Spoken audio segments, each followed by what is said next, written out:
আরাফের আম্মা, শুনছো? 1 কিলি জব্বর করে পান দাও তো। গরু কিনতে যাচ্ছি। সবচেয়ে মোটা তাজা গরুটা নিয়ে আসবো ইনশাল্লাহ। হ্যাঁ, সুন্দর গরু দিয়ে কিন্তু কোরবান করা উত্তম। সবচেয়ে সুন্দর গরুটা কিনবে। অতিরিক্ত দামি গরু কিনতে যাবে না, কিন্তু দেখতে সুন্দর হতে হবে। আর তোমার সাথে সাথে কে যাচ্ছে? কেন? আরব যাবে?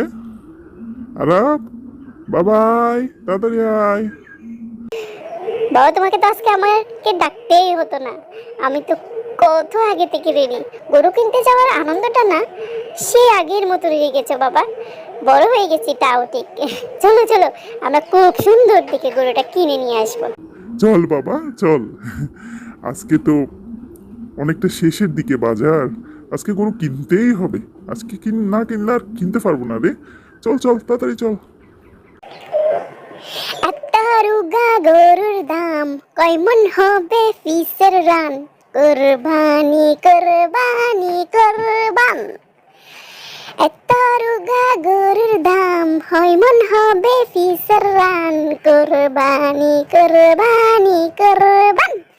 আমু দেখো, একদম কালো তেল তেলে। খুব সুন্দর না গরুটা? তোর পছন্দ হয়েছে? হ্যাঁ রে বাবা, খুব পছন্দ হয়েছে আমার। জানো আরাপের মা, এটা 1,20,000 টাকা দিয়ে নিয়েছি। প্রথম যে বাজারে গিয়েছি সেখানে তো এটা 1,80,000 টাকা বলছে। যাক, আমাদের ভাগ্যটা ভালো, 1,20,000-এর মধ্যে পেয়েছি। হ্যাঁ রে আব্বা, অনেক সুন্দর হয়েছে। যাক, এবারের কোরবানটা তাহলে সিধে সাদাই কেটে যাবে, অনেক আনন্দের মধ্যে দিয়ে কেটে যাবে। আমার কালো গরুটা খুব পছন্দ হয়। আম্মু আম্মু, তুমি জানো আরেকটা বিষয় হয়েছে তো। এই গরুটা নাকি শিক্ষিত। যে বিক্রি করেছে সে বলেছে সে নাকি স্কুলের আশেপাশে বড় হয়েছে। কি যে বলিস রে বাবা, হাসালি হাসালি। আচ্ছা ভাই, শুধু কালো গরু সাদা গরু এসব কিনলে হবে? গোলাপি, নীল, সবুজ এ ধরনের কোনো গরু পাওয়া যায় না? আরে না না, পাওয়া যায় না। এ ধরনের গরু পাওয়ার জন্য তোকে আল্লাহর কাছে দরখাস্ত পাঠাইতে হবে। তুই এ ধরনের কালার চয়েস করবি দেখেই তো তোকে কোরবানির বাজারে বাবা নিয়ে যায় না। চুপ কর, সবসময় ফাজলামি। মানুষের একটা চয়েস থাকতে পারে। তোদের কালো পছন্দ, আমার এই এই কালারের পছন্দ, সেটা জানালাম। এটা নিয়ে তামাশা করার কি আছে? আর আবির আম্মা, শুনছ? এদিকে আসো তো একটু।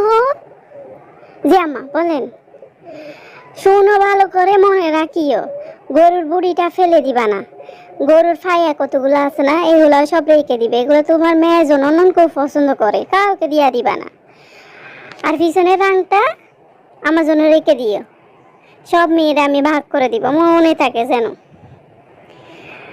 আর শোনো, আমার ছেলের বইলা দিও, গরুর কলিজা যেটা আছে, তারপরে গিলা যেটা আছে, ভিতরে যেগুলো নরম আছে, আমি দাঁত নাই যে মানুষ, সবগুলো আমার জন্য রান্না করে আলাদা করে রাখবা, ঠিক আছে? এটা বলে দিও তুমি। জি আম্মা, প্রতি বছর তো এমন হয়। এবছর কি আর ব্যতিক্রম হবে বলেন? দাদিমা, সবগুলা রান্না হয় দিয়ে দিতে বলুন, একটা রান দিয়ে কি করবেন? তুই তো আমার সাথে সব সময় লাগিয়ে থাকবি।